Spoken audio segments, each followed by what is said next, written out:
Welcome to Succeed e-learning app. Today we are going to learn about statistics.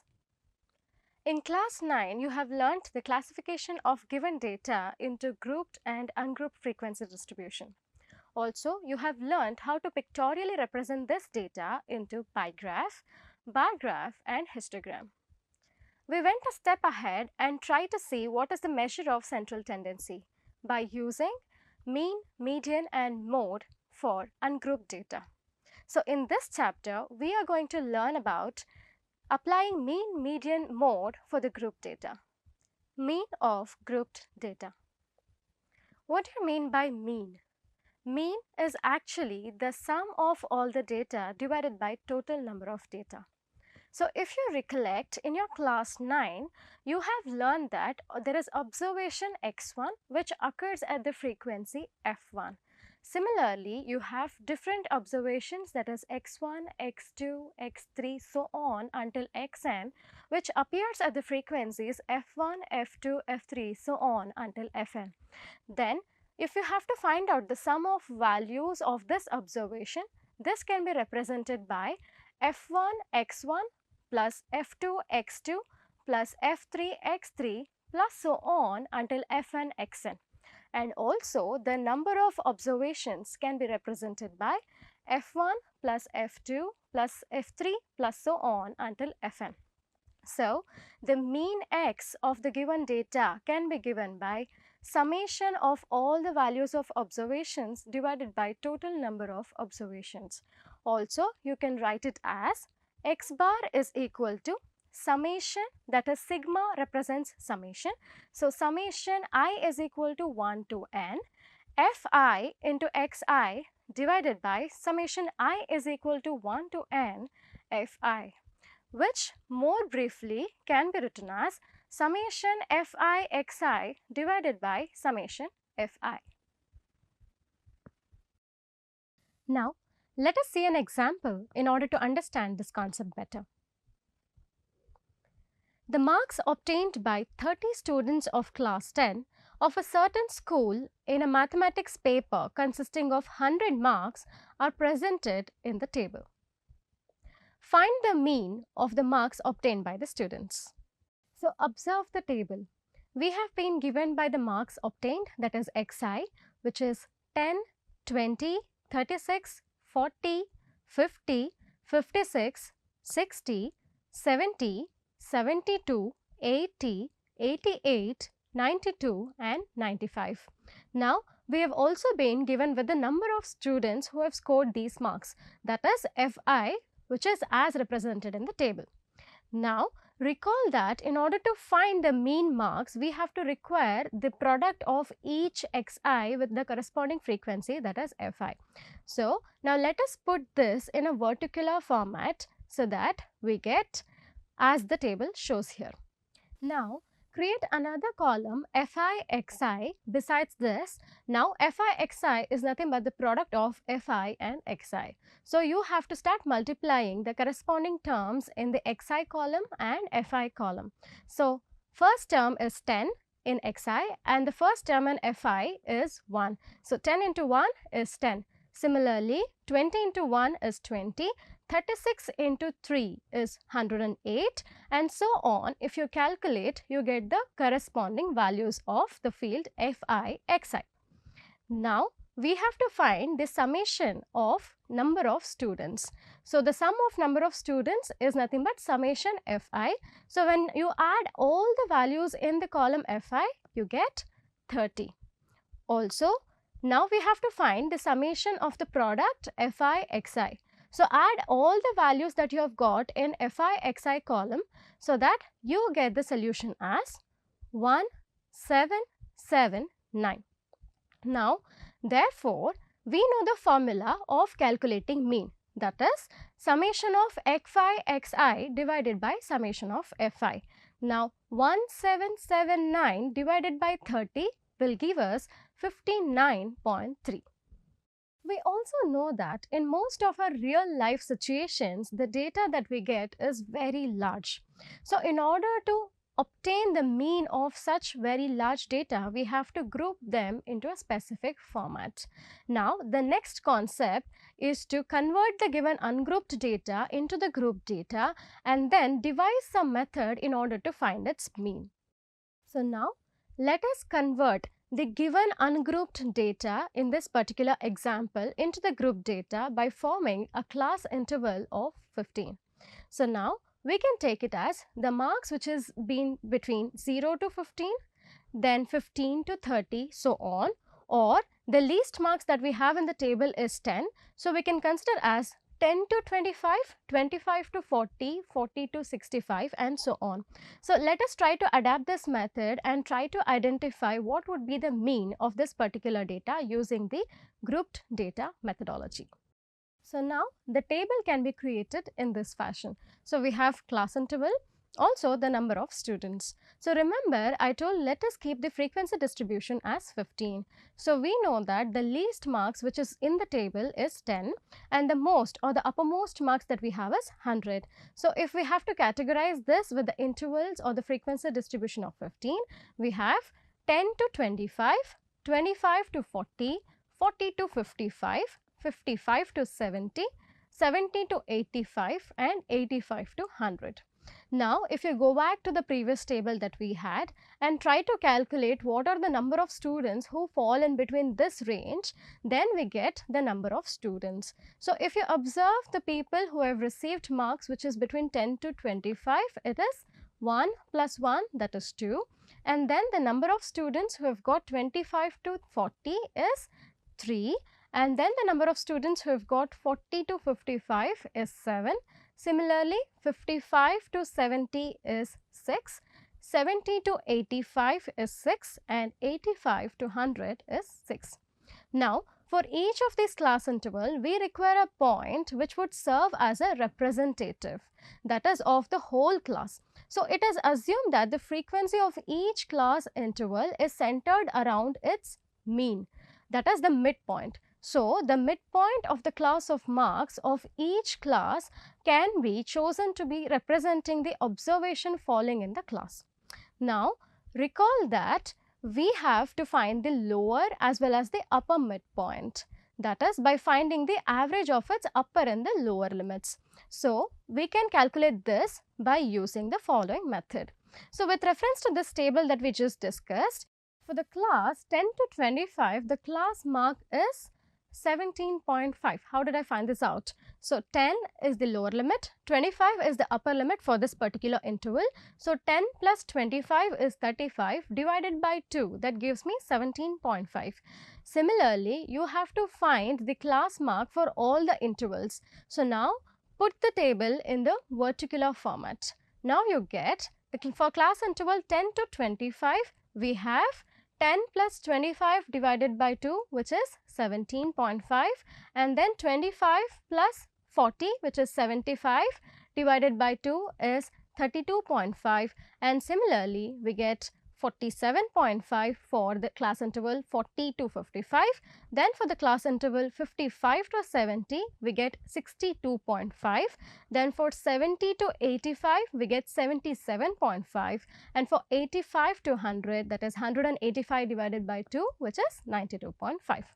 Now, this is our xi. We have to find out Fi into xi. So, Fi is nothing but the number of students who have scored this particular marks. Now, multiply xi with Fi in order to find out the product of Fi xi. So, 17.5 into 2 will give me 35, 32.5 into 3 will give me 97.5. Similarly, I have 332.5, 375, 465 and 555, that is 555 as the value. So, in order to find out the mean, what we usually do is summation of Fi xi divided by summation of Fi. So, in order to find the summation of Fi xi, we have to add all the values which is in the column Fi xi. Now, add 35 plus 97.5 plus 332.5 plus 375 plus 465 plus 555. This gives us the value 1860. Now, we have to find out the summation of fi, that is 2 plus 3 plus 7 plus 6 plus 6 plus 6, this gives me 30. Now divide summation of fi xi divided by summation of fi, which is equal to 1860 divided by 30, that gives me the value as 62. So this new method of finding out the mean of a grouped data is also called as direct method. So what did you observe here? When we perform two different methods, that is, one method is direct method and the other one is for the ungrouped data, we got different values, that is 59.3 and 62. Now if you have to observe that each of these give us a different midpoint assumption. Now in order to understand what is the exact mean, while 62 is an approximate mean, we can also see that this could be done in a different way. So now assume that you have a number which is bigger, that is, let's say you have a 3-digit number which has to be multiplied by a 2-digit number. So in such cases, the calculation, that is multiplication of these two numbers and adding them up and finding this mean, will become difficult. So in such cases, we have to think of another method. So here we are going to see how we are going to reduce the calculation and also find the mean of the given table or the numbers. So in this method, we are going to identify a midpoint or a mean, that is, we are going to assume a mean and we are going to fix it and subtract this with the given values in the table. Now we cannot do anything in terms of FIs, that is frequency. Here in that case we have the number of students. So number of students scoring certain marks, we cannot do anything with it. Rather we can go ahead and substitute or subtract this value from the class marks. Now if you observe the table, we have the median as 47.5 and 62.5. So if you see from top to bottom or from bottom to top, you can only have two values, that is 47.5 or 62.5. Now let us assume 47.5 as A. Now let us find out a standard deviation or DI, which is xi minus 47.5. Now xi value that we have on first is 17.5. 17.5 minus 47.5 will give me minus 30. 32.5 minus 47.5 gives me minus 15. 47.5 minus 47.5 is 0. 62.5 minus 47.5 is 15. Similarly, we have 30 and 45. As usual, we are going to multiply this with the frequency. So we will create another column, that is Fi Di, wherein which we multiply the values in the column Di with the values in the column Fi. Now minus 30 into 2 will give me minus 60. Minus 15 into 3 is minus 45. 0 into anything will be 0. 15 into 6 will be 90. 30 into 6 will be 180 and 45 into 6 would be 270. As usual, whenever you are finding the mean of any table, we will apply the formula summation of Fi Di divided by summation of Fi.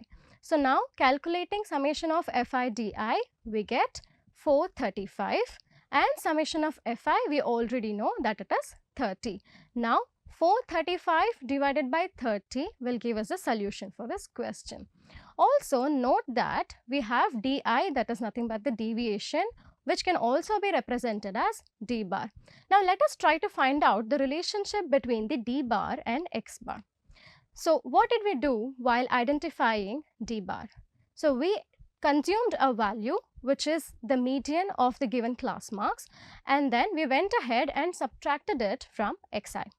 Now in order to find out Xi, we have to add a particular value A to D, so we get Xi. Therefore, this could be written as mean of deviation D bar is equal to summation Fi Di divided by summation Fi. So, on substituting for summation Fi Di, we get summation F into, for Di we have Xi minus A. So, this could be written as summation Fxi divided by summation Fi minus summation Fia divided by summation Fi. Now, this could also be written as x bar minus a into summation fi divided by summation fi. Now both summation fi and summation fi in the numerator and denominator gets cancelled. So we are left with x bar minus a, or this could also be written as x bar is equal to a plus d bar. Therefore, substituting the values of summation fi di and summation fi from what we have found out so far, we get 47.5 plus 14.2, which is equal to 62. Therefore, the mean of the marks which is obtained by the students is 62, and this method that we just discussed is nothing but the assumed mean method. So far, we assumed the midpoint in order to find out the mean. So now, if you have to observe that if you find out the mean by taking each of the values in xi, be it 17.5, 32.5 and so on, we will still get the mean value as 62. So why is that so? With this, we can say that the value of the mean obtained does not depend on the choice of A, or does not depend on the choice of the assumed mid number. Now, observe that the values of the column 4, that is di that we calculated, are all the multiples of 15, which is minus 30, minus 15, 0, 15, 30 and 45. So, all of these are the multiples of 15.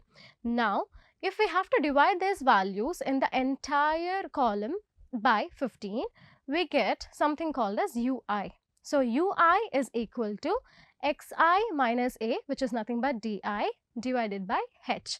h is nothing but the class interval, that is 25 minus 10 is 15. So, the fixed difference or the class interval that we have taken for this particular example is 15. Now, we are dividing that from di. So, what do we get? Minus 30 divided by 15 will give me minus 2. Minus 15 by minus 15 will give me minus 1. And 0 by 15 will give me 0, 15 by 15 will give me 1, 30 by 15 will give me 2 and 45 by 15 will give me 3. Now, as usual, we are going to multiply this ui with the frequency, that is fi. So, we get minus 4, that is minus 2 into 2 is minus 4, minus 1 into 3 is minus 3, 0 into 7 or 0 into anything is 0, then 1 into 6 is 6, 2 into 6 is 12 and 3 into 6 is 18. As usual, we are going to find out the summation of fi into ui. So, the summation of fi ui is minus 4 minus 3 plus 0 plus 6 plus 12 plus 18. So, this will give us 29. So, we already know that summation fi is 30. Now, let u bar is equal to summation fi ui divided by summation fi. Now, let us try to find out the relationship between u bar and x bar. So, you remember how we found ui? That is by using the formula ui is equal to xi minus a divided by h. Now, therefore, this could also be written as u bar is equal to summation fi of xi minus a divided by h divided by summation fi. Now, let us take out 1 divided by h outside. Therefore, we can write this as 1 by h into summation fi xi minus a into summation fi divided by summation fi. Now, split the numerator and denominator into two separate values. That is, you get 1 divided by h into summation fi xi divided by summation fi minus a into summation fi divided by summation fi. Now, summation fi and summation fi in the numerator and denominator are same, so this gets cancelled. And you also know that summation of fi into xi divided by summation of fi is nothing but x bar. So, replacing that, we get 1 divided by h into x bar minus a, or you can cross multiply the h into the left hand side. Therefore, you get h into u bar is equal to x bar minus a, or you can also write this as x bar is equal to a plus h into u bar. Now, you know the formula for u bar. Substitute it here, we get x bar is equal to a plus h into summation of fi into ui divided by summation of fi. Now, we have the values for all of these terms, that is summation fi ui, summation fi, a and h from the table that we just derived. Now, substituted those values here in order to find out x bar. So, we get x bar is equal to 47.5 plus 15 into 29 divided by 30. 15 ones are 15, 15 twos are 30, so that gets cancelled. 29 by 2 will give me 14.5. So, 47.5 plus 14.5 will give me 62. So, now if you see that the marks, which is the mean marks obtained by the student, is again 52. So, this particular method that we just saw is called as step deviation method. We note that the step deviation method will be convenient to apply if all the DIs have a common factor. The mean obtained by all the three methods is the same. The assumed mean method and step deviation method are just simplified forms of the direct method. The formula x is equal to a plus h into u still holds if a and h are not as given above but are any non-zero numbers. Before moving on to the next question, let us do a quick brainstorming.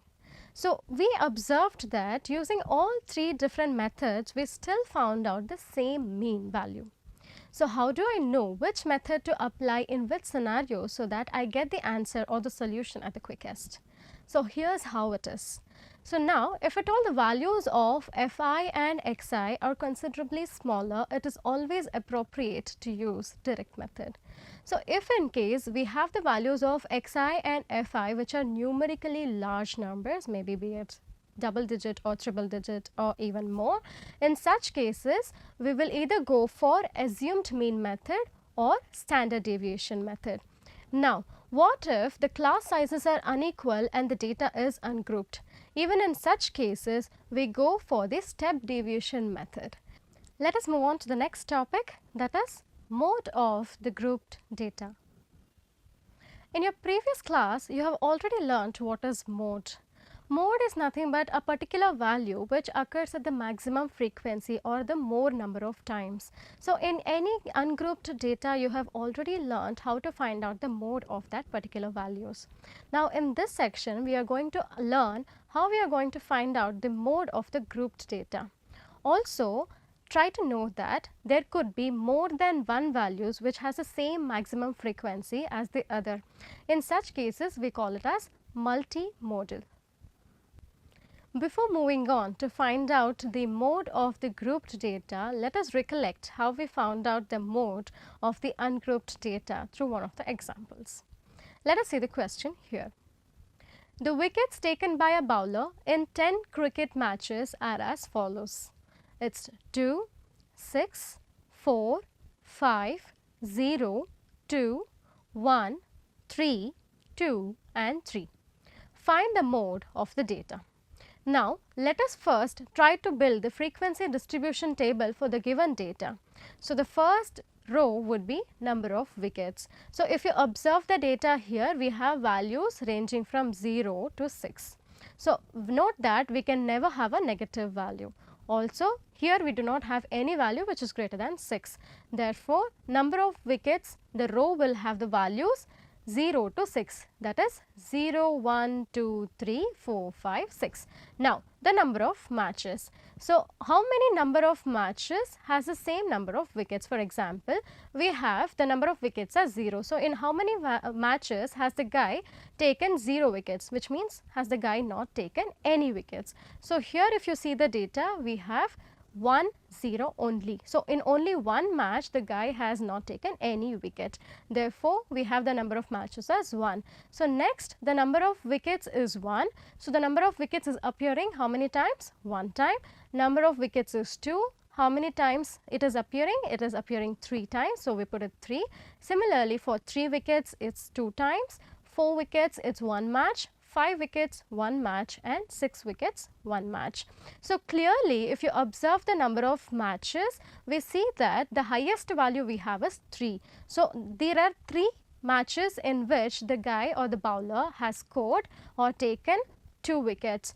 Therefore, the mode of this particular ungrouped data would be 2, which means that 2 is the maximum number of wickets that the bowler has taken in maximum number of matches. So this is how we calculate the value of mode for ungrouped data.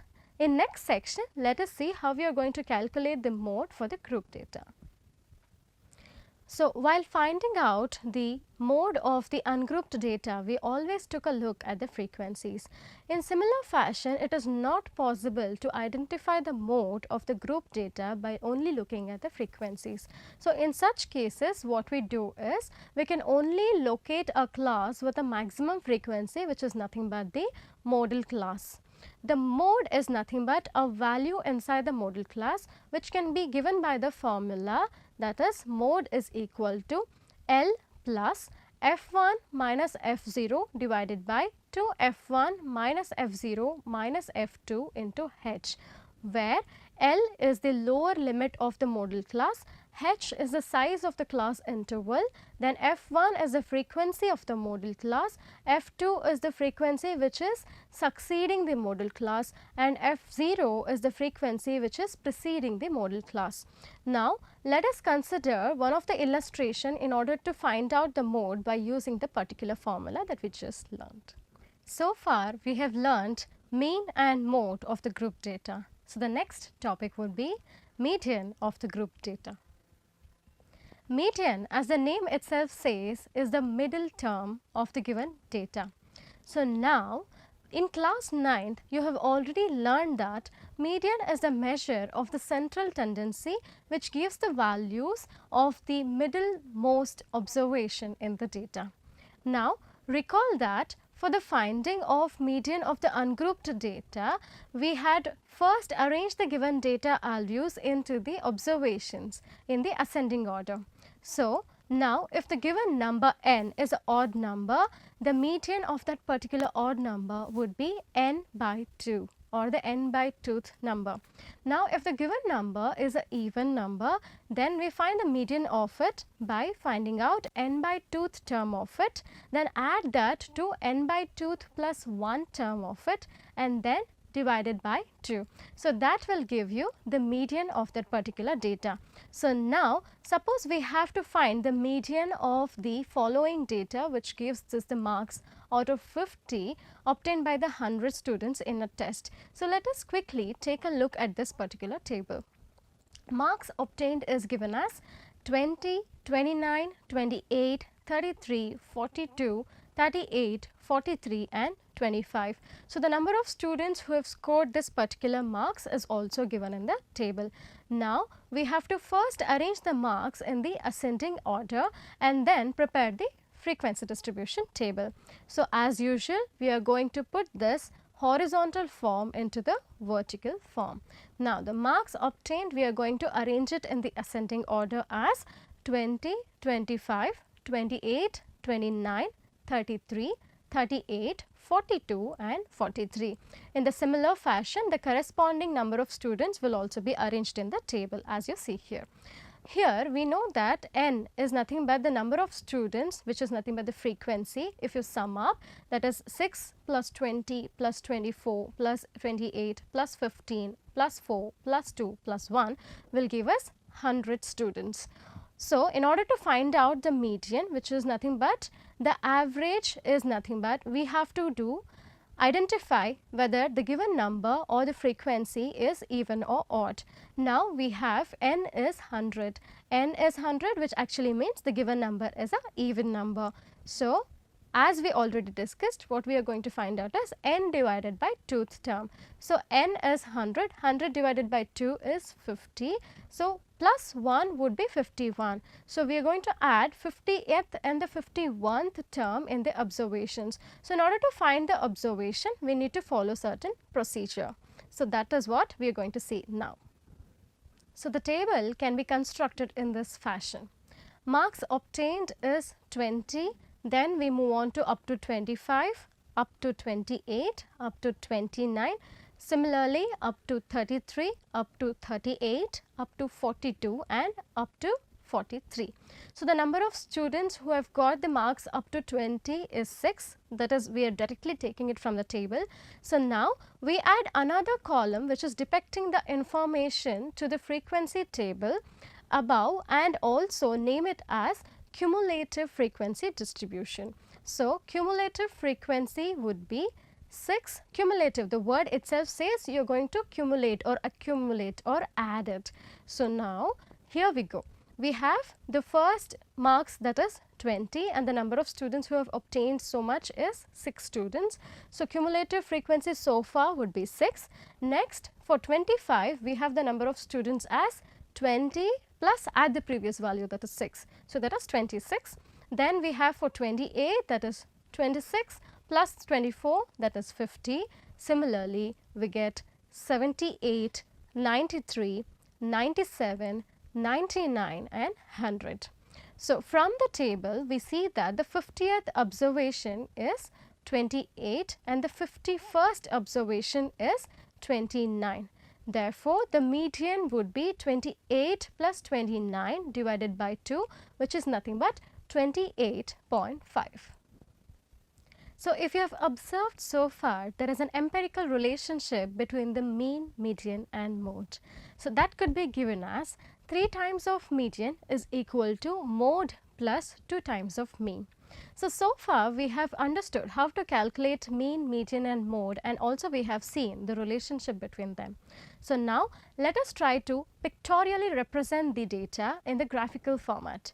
So, in your previous class, that is in class 9, you have already learned how to represent this by using pie graphs, bar graphs and histograms. So, here we are going to learn some other new concept, that is nothing but ogives. So, let us try to understand what it is.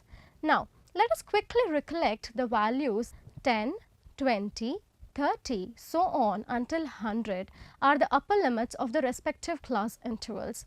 So, now in order to represent the data in the table graphically, we mark the upper limits of the class intervals on the horizontal or the x-axis. Similarly, we also mark their corresponding cumulative frequencies on the y-axis. Now, let us try to plot the points corresponding to the ordered pairs of the upper limits and the corresponding cumulative frequencies.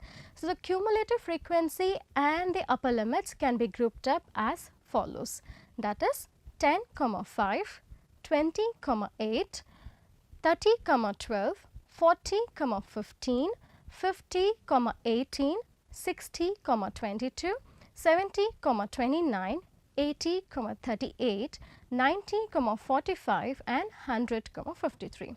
So, now let us try to convert it into a graph. Now, draw the x-axis which has the upper limits, which is nothing but 10, 20, 30, 40, 50, 60 and so on until 100. Now, please note that you need not have the same difference or the same intervals in both x-axis as well as y-axis. So, on the y-axis we have cumulative frequencies which is written in the form 0, 10, 20, 30, 40, 50 and 60. So, what is the first group that we have? We have 10, 5. So, take the first number always in the x-axis and plot the respective second number in the y-axis. So, consider 10 on x-axis and measure 5 centimeter from the point 10 or from the point O on the y-axis in order to plot 10, 5. Similarly, find out 20, 8. So, on 20 you are going to travel upwards in order to find what is the 8 centimeter and you are going to mark that. So, similarly you will go on marking for all the different grouped data that we have got, and you can draw a smooth curve which will join all these dots. So, this curve that we get is called as cumulative frequency curve or an ogive. So, this is of the type less than type. Similarly, again if we consider the cumulative frequency distribution which we had in the table before, so draw its ogive which is nothing but more than type. So we had one of the examples which said less than 140, less than 145, less than 150, so on. So that was less than type ogive. So also we have the more than type ogive which says up to 145, up to 150, up to 160 and so on. So we will see how we are going to find out and plot the cumulative frequency curve for this particular upper limits or the upper frequency now. So now we have 0, 53. So on the x-axis you take 0 and on the y-axis measure up to 53 and plot it. Then we have 10, 48. So corresponding to 10 in the x-axis, you will travel in the y-axis up to 48 and plot it. So similarly, we go on plotting all the different dots as per the given intervals and the grouped data in order to get a particular curve. Now, in the same fashion as you did in the previous example, try to draw a smooth curve in order to join all these dots. Now, this is nothing but more than ogive frequency distribution curve. So, if you note that both the ogives, that is more than type ogive and the less than type ogive, correspond to the same data which is given in the particular table that we just looked at. So, now are the ogives related to the median in any particular way? Or is it possible to obtain the median from the two cumulative frequency curves which is corresponding to the data in the frequency table? Let us try to find out and see how we are going to do this. So, one of the observation way is to locate on the y-axis. From this point, draw a line which is parallel to the x-axis. So, let us say we have the median as 66.4, mark 66.4 and join it until the median and then join it to the y-axis. Therefore, draw both ogives, that is the less than type ogive and the more than type ogive on the same axis. The two ogives will intersect at one particular point. So, from this point, if we draw a perpendicular line on the x-axis, the point at which it cuts the x-axis will give us the median. Therefore, the ogive method or the frequency method, that is nothing but the graphical method, also gives the same answer as the formula method. We have come to the end of the session. Let us quickly see the summary of this unit.